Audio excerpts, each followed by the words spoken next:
Hello everyone, my name is Michael, and Monomyth is an upcoming immersive sim RPG that is hopefully going to come out 1 year from now on Steam. The game is currently on Steam, the demo I mean, and I'm going to leave a link to that in the description below, and also a link to the Kickstarter of this game, which was successfully funded far past its goal in just 3 days, if you want to check that out. And it is being created by Rat Tower Software, an independent games company, and I think this looks incredible. Earlier this year, I released 2 videos, one about Kingsfield 4 and one about the Ultima Underworld series, and I'm happy to say that this game looks to sort of combine those 2 styles. We have the ambiance and the setting of a Kingsfield game, and the gameplay of Arx Fatalis, or Ultima Underworld. Now, an immersive sim, just to go over in case you haven't played one, is an RPG in which there is a lot of intense focus on making it as realistic as possible to be in this game world. Most of the time in RPGs, you don't have to worry about things like eating, and sometimes you don't even have to worry about things like the lighting of the world, but this game and this genre is putting as much emphasis on things like exploration and world building as it is about NPCs and combat. And of course there are NPCs to talk to and plenty of combat, but that is just one piece of the puzzle in this exploration-based subgenre of RPGs. And I think that the setting and the atmosphere of this is just extraordinary. I really felt like I was in a modern-day Kingsfield game. To distinguish that from the Dark Souls games, which were a little bit emptier sometimes and a little bit more cinematic, I would say, this has a little bit more of a how should I put it, a ruined world feel to it. I guess Demon Souls is a little bit more like Kingsfield than the Dark Souls or the Bloodborne games, but anyway, the crumbling castle that we have here, the story that is told mostly in the background as you go through here, as you gradually get into it, seems to be very interesting as you're sent off through a teleporter with absolutely nothing except the clothes on your back. I hope you have clothes on your back unless you're walking around nude. You do play the game in first person, so that is a possibility, I guess.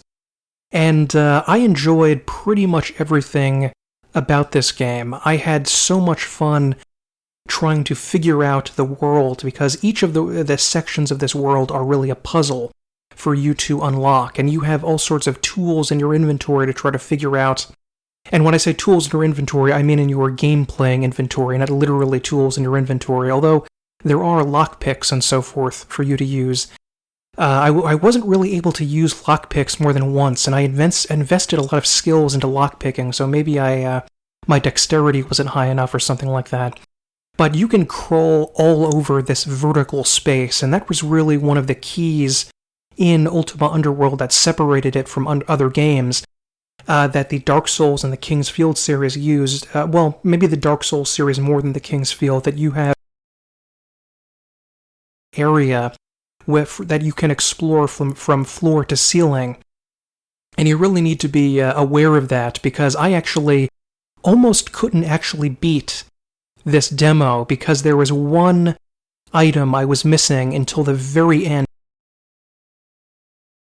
But I'm not going to spoil what it was, the thing that I found, but I needed to look back in one area that I'd been to many times and utilize a jumping item, an item that lets you jump higher and farther than you normally could, and I spent forever trying to find this, but I just killed myself with a firebomb here, which is not a bright move.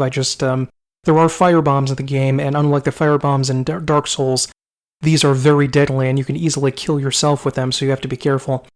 There are also explosive barrels that you can light on fire to blow up enemies, to leave them as traps, which I thought was extraordinary. There are some amazing background items that you can look at. There's a trebuchet in one area. The corridors seem suitably dark and eerie. You actually get water arrows at one point, sort of like in the Thief games, that you can use to snuff out lights. And I thought that was incredible to let you sneak around a little bit easier.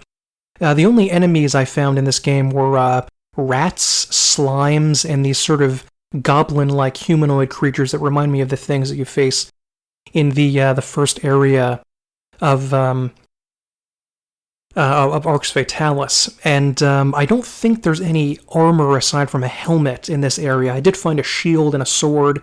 Maybe there was boots, I'm not sure about that, unless there was a full set of armor somewhere and I was walking around semi-naked. I love this section here where you actually can find bloodied bandages, and you have to actually clean the bandages off by putting them in water rather than soaking your body in disgusting blood-filled bandages.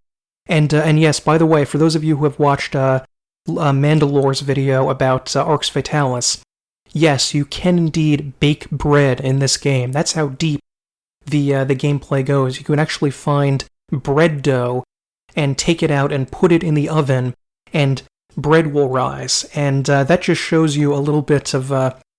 that's a good symbolic way of looking at the complexity of the game, because I think that we tend to get a little too focused on the difficulty of games, which more or less always just boils down to enemies doing more damage and having more health, when the complexity of the game has more to do with how you interact with the world and what you do in order to get from point A to point B. And in this one, along with lockpicking and jumping really high, I mantled up cliffs, I knocked away boxes to reveal a hidden pit that I could jump down. I had to dig with a shovel at one point, which reminded me a little bit of Fallout New Vegas, in order to find a key. As is common in these kinds of games, there are little lore books here and there where you can get scraps of information, notes from people that give a little bit of background about the world and what we're facing here. This green thing here is the final door where you have to get into the next area, and it's the end of the demo. And I highly recommend you go to Steam and play this demo because it was extraordinarily fun. I think it looks great. We should always support independent developers when we can. And I think that, I had admittedly a little bit of trouble with this final runestone that I had to find here. So that was just in the first area. I can't imagine how complex the world is eventually going to get and some of the puzzles are going to get, which may be kind of a turn-off for some people, especially me, because I'm not really as puzzle-oriented.